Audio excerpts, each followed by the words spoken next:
कहते राज्य क्रमता राम की रजा धरे सो शीस, दास करीब दरस परस दिन बैठे जगदीश। इस परमात्मा की रजा में रहना और देखना, फिर ठाठ आपके 101 पीढ़ी का कल्याण होगा, या कोई डूम भाट के गीत नहीं है। परमात्मा की फार्मूले हैं, द्वार धनी के पड़ा रहे और धके धनी के खावे, और 100 काल झकझोल ही पर द्वार छोड़ नहीं जा।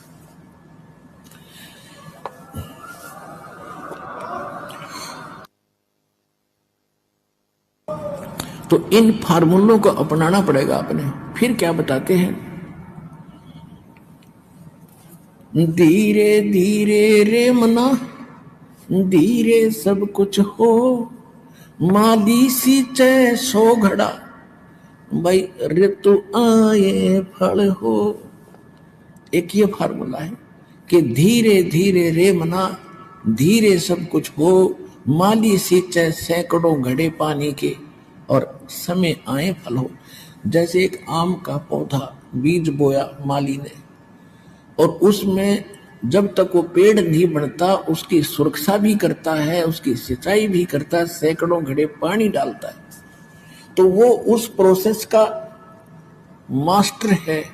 उसको अविश्वास नहीं होता, उसको पक्का दृढ़ विश्वास है कि इससे यूं आम पेड़ बनेगा, और जब ये पेड़ बन गया तो इतने फल देगा, लदपद हो जाएगा।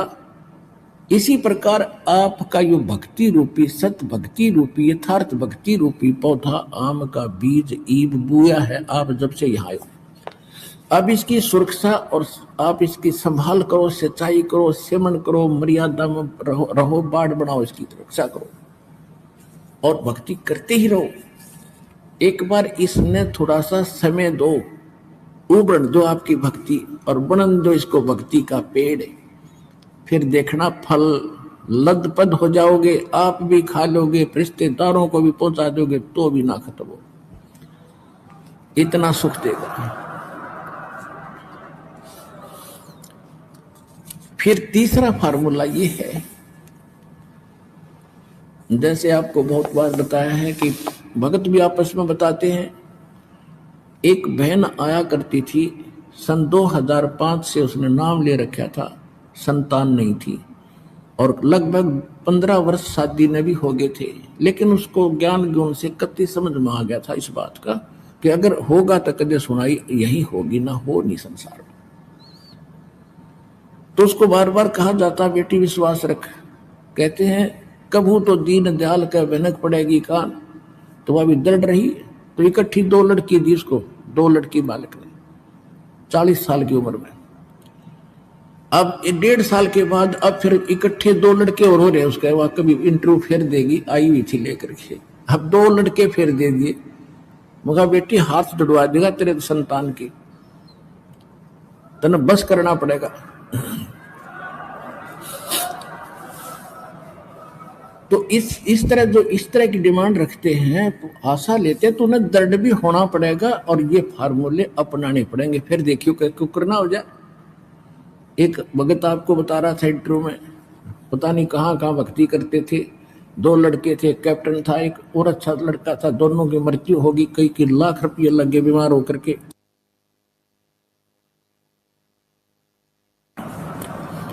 और 50 वर्ष की उम्र होगी थी, 50 से भी ऊपर उम्र होली थी उस माई की बेटी की। लटपट के यहाँ किसी बहन के कहने थे, यहाँ 1.5 साल भर के बाद उसने अपना ऑपरेशन ठीक करवाया, साल भर के अंदर लाल दे दिया। तो जब आदमी सारा लटपट लेगा ना, जब यहाँ दृढ़ होगा, और फिर देखना खेल दाता है। तो आप इस सत्संग में आके ये ज्ञान सुना करो, और जो दास बताओ उस पर दृढ़ होया करो, संसार की मत सुना करो।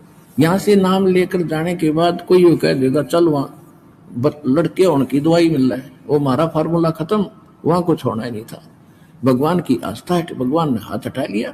तो इस प्रकार चाहे कुछ भी हो, यहां आने के बाद आप सपने में भी किसी की आस्था मत करना, परमात्मा कबीर जी के अतिरिक्त। और फिर देखना, एक कैसा दे सब सदे, सब साधे सब जाए, माली सींचे मूल को फिर फले फूले लगाए।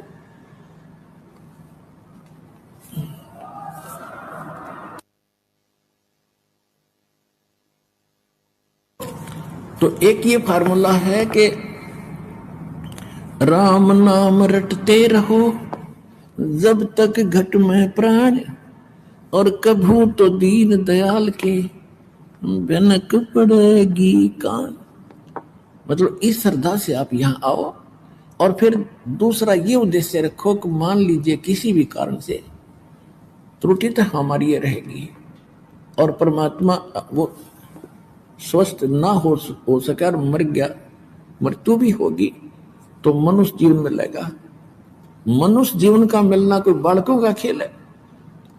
ये तो असंख्य जन्म हो गए, मृत्यु असंख्य जन्म, और ये तो होगी आज ना तो कल होगी।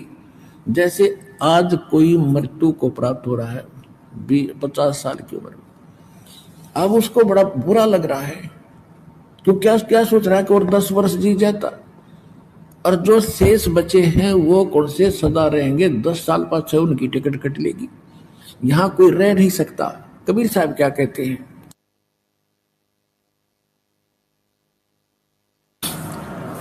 साथी हमारे चले गए हम भी चलन हारे, कोई कागज में बाकी रह रही ही ताते लगी है वारे। परमात्मा कहते हमें समझा रहे हैं कि तुम देख रहे हो कि कोई कल मर गया, कोई परसों मर गया, इसी से आपके मित्र प्यारे रिश्तेदार खत्म हो रहे हैं, और आप भी एक दिन जाओगे। आपका कोई कागज में बाकी रह रही है, यानी कोई समय सांस शेष है, जिस दिन वो पूरे होंगे 1 सेकंड में जाओगे, यहाँ से कोई रोक नहीं सकेगा। तो कहने का भाव ये है कि इस संसार की आस में केवल यहां जीना ही जीना मानकर भक्ति नहीं बनेगी। परमात्मा की भक्ति को प्रथम रखकर और फिर चलो आप विश्वास करो, ये मालिक आपको जीवन देगा, आपकी आयु बढ़ावेगा, एक्सटेंशन देगा, यदि आपकी नीत भक्ति की रही। दूसरी बात ये होती है, जैसे परमात्मा को तो हमारे आने वाले समय का खूब पता है।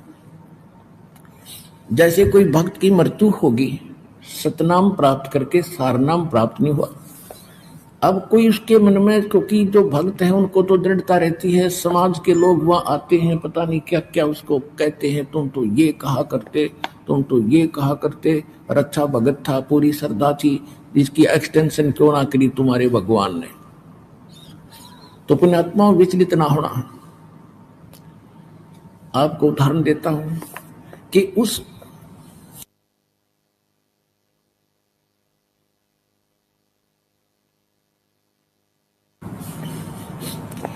भगत के कुछ आगे चल के ऐसे कुसंस्कार होते हैं कि सार नाम प्राप्त करके भी उसमें कोई दिक्कत आ जानी थी, और उसमें फिर ये नहीं सफल हो सका था, तो इसलिए उसका उसी समय परमात्मा ने अपनी कृपा से ही उसका अंत करके दोबारा जीवन देते हैं, और फिर नए सिरे से उसको पार करते हैं।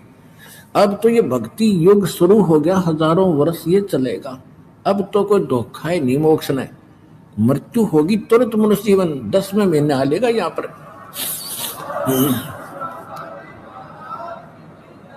10वें महीने वो आत्मा यहाँ आ लेगी किसी बहन बेटी के गोदी में, माई के गोदी में, और गर्भ से भक्ति शुरू हो जाएगी उसकी। दास के पास उदाहरण है, ऐसे ऐसे भक्त, क्योंकि दास ने 20 वर्ष हो गए लगभग इस उपदेश देने की आदेश प्राप्त हुआ, उस समय से देख रहा है कि कुछ ऐसे भक्त सारनाम प्राप्त करके भी बिगड़ गए और छोड़ गए यहाँ से, और नकलियां गज्जा फंसे, तो वो कुमार्ग था। तो इससे पहले अगर वो पहले मर जाते वो अच्छा था, इस नाशकरण पे भक्ति का। तो परमात्मा अपने भक्त हंस के लिए जो ऑपरेशन आवश्यक होगा वो अवश्य करेगा। जैसे किसी को रोग है और उसकी टांग कटनी है, और टांग ना कटी तो उसकी जीवन नाश होना है, तो डॉक्टर सलाह देगा कि टांग काटनी पड़ेगी जो जीवन रक्षा चाहता है। तो बुद्धिमान होगा तो यूं कहेगा जी जीवन रक्षा कर दो, टांग वैसे कट जाए। तो इसी प्रकार परमात्मा के ऑपरेशन में आपको ऑब्जेक्शन नहीं होना चाहिए, जो परमात्मा करता सही करता, ये विश्वास रखे कि मालिक गलत नहीं कर सकता जब इसकी शरण में आगे।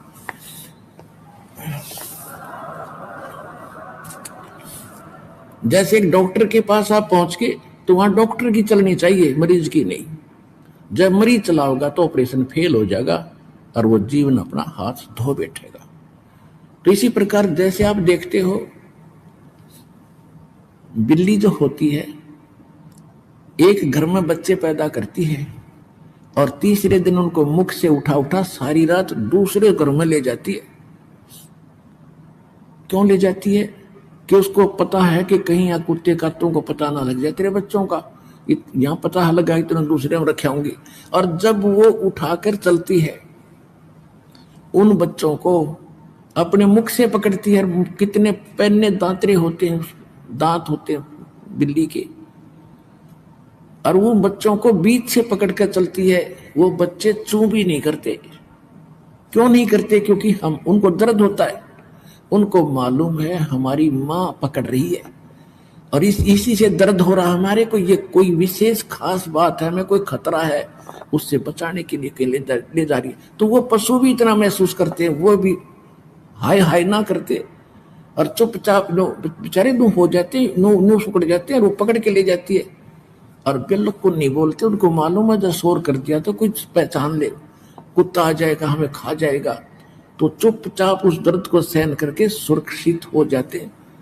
तो इसी प्रकार समझ लेना परमात्मा थोड़ी बहुत यहाँ आकर भी आपको कोई पीड़ा है तो आपके हित में है, आप उसमें बिरडाना नहीं।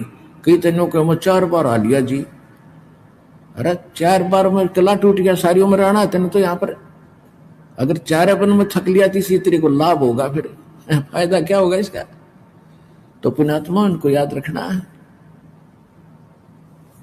कहते राज्य क्रम ताराम की रजा धरे सो शीस, दास गरीब दर्श परस तिन बैठे जगदीश। इस परमात्मा की रजा में रहना और देखना, फिर ठाठ आपके 101 पीढ़ी का कल्याण होगा, या कोई डूम भाट के गीत नहीं।